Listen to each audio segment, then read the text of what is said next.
दोस्तों, क्या भगवान श्री राम मांस खाते थे? यह बात सच है कि नहीं, तो चलिए जानते हैं। भगवान श्री राम को लेकर हमारे समाज में कई तरह की मान्यताएं और परंपराएं हैं।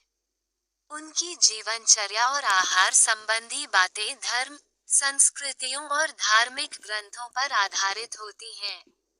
सवाल यह है कि क्या भगवान श्री राम मांस खाते थे? इसका उत्तर विभिन्न धार्मिक ग्रंथों, परंपराओं और विश्वासों के आधार पर भिन्न हो सकता है।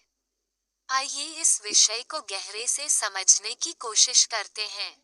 श्री राम का आहार। भगवान श्री राम के जीवन की कहानी, खासकर रामायण में, उनके आचार व्यवहार, नैतिकता और धर्म का विशेष उल्लेख मिलता है। रामायण के अनुसार श्री राम ने अत्यधिक साधु जीवन व्यतीत किया और अपने जीवन में ब्राह्मणों के आचार व्यवहार का पालन किया। वे शाकाहारी थे या नहीं, इस पर स्पष्ट रूप से कोई एक समान मत नहीं है। रामायण में वर्णन है कि भगवान श्री राम का जीवन आदर्श था। वे अपने परिवार, मित्रों और प्रजा के लिए एक आदर्श नेतृत्व प्रदान करते थे। उनकी जीवन शैली परंपराओं और नैतिकता से भरी हुई थी।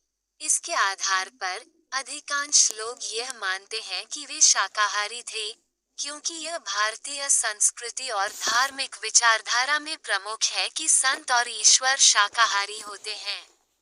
रामायण के संदर्भ में मांसाहार।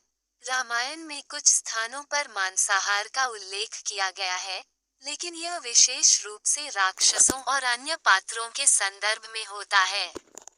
राक्षसों को मांसाहार पसंद था और उनके जीवन में ये सामान्य था।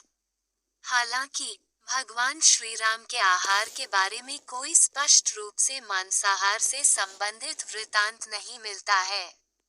एक प्रमुख उदाहरण है जब भगवान श्री राम के साथियों ने शबरी माता के झूठे बेर खाए थे, जो उनकी भक्ति और समर्पण के प्रतीक थे। इस घटना से यह स्पष्ट होता है कि भगवान श्री राम ने कभी भी मांसाहार को अपनी दिनचर्या का हिस्सा नहीं बनाया था। वेदों और शास्त्रों में आहार। हिंदू धर्म के वेदों और शास्त्रों में शाकाहार की अत्यधिक महत्ता दी गई है। वेदों में कहा गया है कि अहिंसा परमो धर्म है, अर्थात हिंसा से बचना सबसे बड़ा धर्म है। मांसाहार में हिंसा होती है, क्योंकि किसी जीव की हत्या करने से उसकी हत्या का पाप लगता है। भगवान श्री राम, जो आदर्श पुरुष थे, ने अपने जीवन में इन सिद्धांतों का पालन किया होगा। भगवान श्री राम के आदर्श। भगवान श्री राम के जीवन में आदर्श और नैतिकता की प्रधानता थी। उन्होंने कभी भी किसी प्रकार की गलत बातों को बढ़ावा नहीं दिया। वे सत्य के प्रतीक थे और उनका जीवन सभी के लिए एक आदर्श था। मांसाहार को लेकर उनके जीवन में कोई उल्लेखनीय उदाहरण नहीं मिलता, जो ये प्रमाणित करता हो कि वे मांस खाते थे। राक्षसों और मांसाहार का संबंध। रामायण में राक्षसों का मांसाहार करने का उल्लेख होता है, लेकिन भगवान श्री राम ने कभी भी मांसाहार को अपनी दिनचर्या का हिस्सा नहीं माना।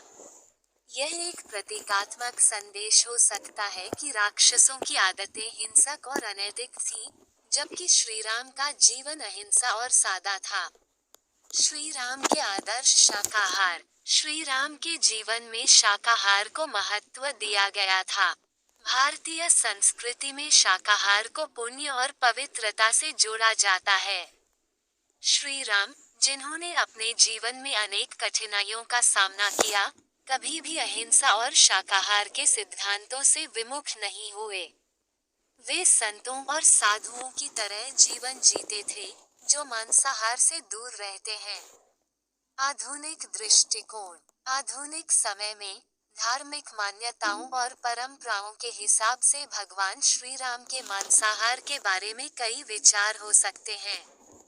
कुछ लोग यह मानते हैं कि वे मांसाहार करते थे, जबकि अन्य इसे उनके आदर्श और संस्कारों के खिलाफ मानते हैं।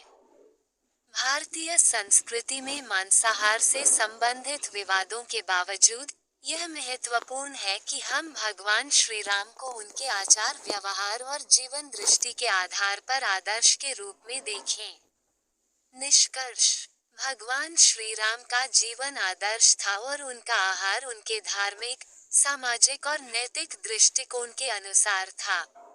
उनके जीवन में मांसाहार के किसी स्पष्ट प्रमाण का अभाव है, और अधिकांश धार्मिक परंपराओं के अनुसार वे शाकाहारी थे। उनके जीवन में शाकाहार और अहिंसा का पालन आदर्श रूप से किया गया था, जो भारतीय संस्कृति और धर्म की मुख्य धारा के अनुरूप था। इसलिए, भगवान श्री राम के बारे में ये कहना कि वे मांस खाते थे, तर्कसंगत नहीं है, क्योंकि उनके जीवन के आदर्शों और धार्मिक सिद्धांतों के